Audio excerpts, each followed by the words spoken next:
အားလုံးပဲမင်္ဂလာပါ0ကပင်ကနေကြိုဆိုလိုက်ပါတယ်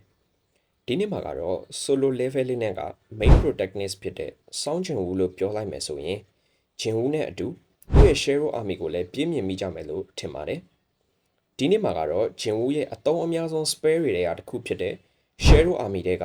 Shero တွေအကြောင်းကိုပြောပြပြီးတော့ ranking စီပေးသွားမှာပဲဖြစ်ပါတယ်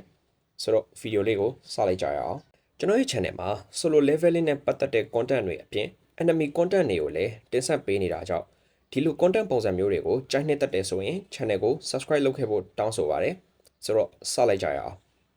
Shero Army ကိုလည်း Hunter တွေလိုပဲ rank တွေခွဲရပါတယ်ဒါပေမဲ့ S rank တို့ A rank တို့မဟုတ်ဘဲနဲ့ကိုယ်ပိုင်နာမည်တွေရှိကြပါတယ်အဲ့ဒါတွေကတော့ Basic, Normal, Elite, Knight, Elite Knight, General, Marshal နဲ့ Grand Marshal ဆိုပြီးတော့10မျိုးခွဲရတာပဲဖြစ်ပါတယ်rank ရဲ့နာမည်တွေကိုပြောပြပြီးပြီဆိုတော့ဒီ rank ထဲမှာဘယ် Shero တွေပါလဲဆိုတာကိုတစ်ခုချင်းပြောလိုက်ကြရအောင် Number 1 Basic rank ပထမဆုံးတစ်ခုဖြစ်တဲ့ Basic rank က Shero တွေကတော်တော်လေးကိုမှ weak ဖြစ်ပြီးတော့ Hunter တွေနဲ့ရှင်မယ်ဆိုရင် E rank ဒါမှမဟုတ် D rank Hunter တွေနဲ့ညီမျှတာပဲဖြစ်ပါတယ်ကျွန်တော်တို့ရဲ့ main protagonist ဖြစ်တဲ့ဂျင်ဝူကိုယ်တိုင်ကျန်းရုံနဲ့မက Shero Army တွေကလည်းကျန်းကြတာကြောင့်မို့လို့ E rank D rank Hunter တွေနဲ့ညီမျှတဲ့ Basic rank မှာ Shero တစ်ယောက်မှမရှိပါဘူးနံပါတ်2 normal rank ဒုတိယတစ်ခုဖြစ်တဲ့ normal rank က Shero တွေကတော့ C rank Hunter တွေနဲ့ညီမျှတာပဲဖြစ်ပါတယ် normal rank ကနေစပြီးကျွန်တော်တို့မြင်တွေ့နေကြဂျင်ဝူရဲ့ Shero တွေကိုတွေ့ရမှာပဲဖြစ်ပါတယ်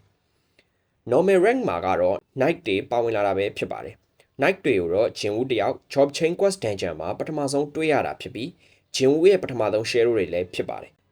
night တွေရဲ့ခန္ဓာကိုယ်မှာဝတ်ဆင်ထားတဲ့အာမာတွေကတော်ယုံတန်ယုံဓာတ်တွေလှန်နေလောက်နဲ့ထုံးမဖောက်နိုင်တဲ့အထိအကျန်းခံတာပဲဖြစ်ပါတယ်။ဒါအပြင် Knight တွေကတယောက်နဲ့တယောက်အသုံးပြုကြတဲ့ weapon တွေကလည်းမတူကြပါဘူး။ Knight တွေက close range fighter တွေဖြစ်တာကြောင့်ဒါပစိန်နဲ့လှန်လိုမျိုး weapon တွေကိုအများဆုံးအသုံးပြုကြတာပဲဖြစ်ပါတယ်။အစမှာကျွန်တော်ပြောခဲ့သလိုမျိုး Knight တွေက basic rank, C rank hunter တွေနဲ့ညီမျှပေမဲ့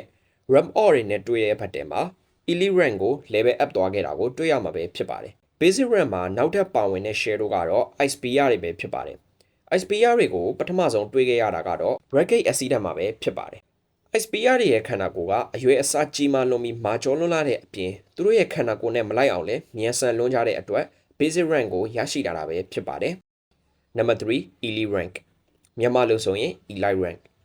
Elite rank မှာပါဝင်လာတဲ့ Shero တွေကတော့ B rank Hunter တွေနဲ့လက်ရည်တူတိုက်ခိုက်နိုင်လောက်တဲ့အထိကိုကျန်းကြတဲ့ Shero တွေပဲဖြစ်ပါတယ်။ Elite rank မှာ Shero အုပ်စု၄စုပါဝင်ပြီးပထမဆုံးအဖွဲ့ကတော့ Mage တွေပဲဖြစ်ပါတယ်။ Mage တွေကိုလည်း Knight တွေနဲ့အတူ Job Chain Quest Dungeon ကနေရရှိခဲ့တာဖြစ်ပေမဲ့ Elite rank ကိုရရှိခဲ့တာကတော့သူတို့ရဲ့ ability တွေကြောင့်ပဲဖြစ်ပါတယ်။တိုက်ပွဲတစ်ခုဖြစ်ပြီဆိုရင် Mage တွေအနေနဲ့ Knight နဲ့ဂျင်ဝူနောက်မှာနေပြီးသူတို့ရဲ့ Magic Spell တွေနဲ့တစ်ဖက်ရန်သူကိုအဝေးကနေကောင်းကောင်းကြီးစိတ်ဒုက္ခပေးကြတဲ့ကောင်တွေပဲဖြစ်ပါတယ်။ဒုတိယမြောက်အုပ်စုကတော့ Ant တွေပဲဖြစ်ပါတယ်။ Ant တွေကိုဂျေဂျူကျွန်းဘတ်တဲကနေရရှိခဲ့တာဖြစ်ပါတယ်။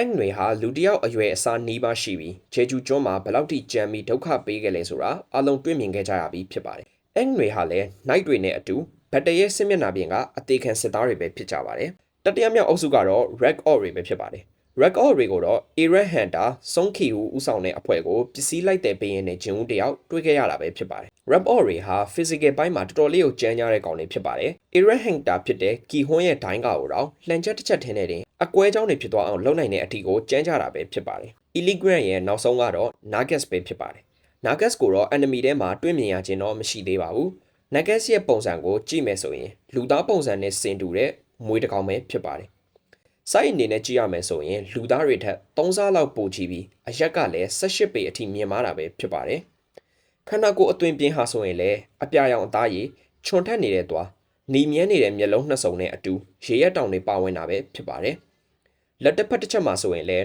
Trident ဆိုတဲ့3ခွမိန်နဲ့ Biden ဆိုတဲ့2ခွမိန်နှစ်ခုကိုကင်ဆောင်ထားတာကိုလည်းတွေ့ရမှာပဲဖြစ်ပါတယ်။ကျွန်တော်တို့အနေနဲ့ Nagas ကို enemy မှာတွေ့မြင်ရတာမျိုးမရှိသေးပေမဲ့အသွင်ပြင်ကိုကြည့်ုံနဲ့ Nagas ဘယ်လောက်ထိကျန်းနေဆိုတာကိုခံမှန်းလို့ရမယ်ထင်ပါတယ်။ Number 4 Night Rank Night Rank ရဲ့ strength ကတော့ A rank Hunter တယောက်နဲ့ညီမျှတာပဲဖြစ်ပါတယ်။ Night Rank မှာဆိုရင်တော့ပြိုင်ဘက်မရှိတယောက်တည်းရက်တည်နေရကတော့ဂျင်ဝူကိုယ်တိုင်နာမည်ပေးထားတဲ့ Tank ပဲဖြစ်ပါတယ်။ Tank ကိုတော့ Ragged Accident မှာစတင်တွေ့ခဲ့ရတာဖြစ်ပြီး Igris ကလွယ်လွယ်ကူကူနဲ့အနိုင်ယူလိုက်ပြီးတဲ့နောက်မှာဂျင်ဝူရဲ့အတိတ်က Shero တွေကတကောင်ဖြစ်လာခဲ့တာပဲဖြစ်ပါတယ်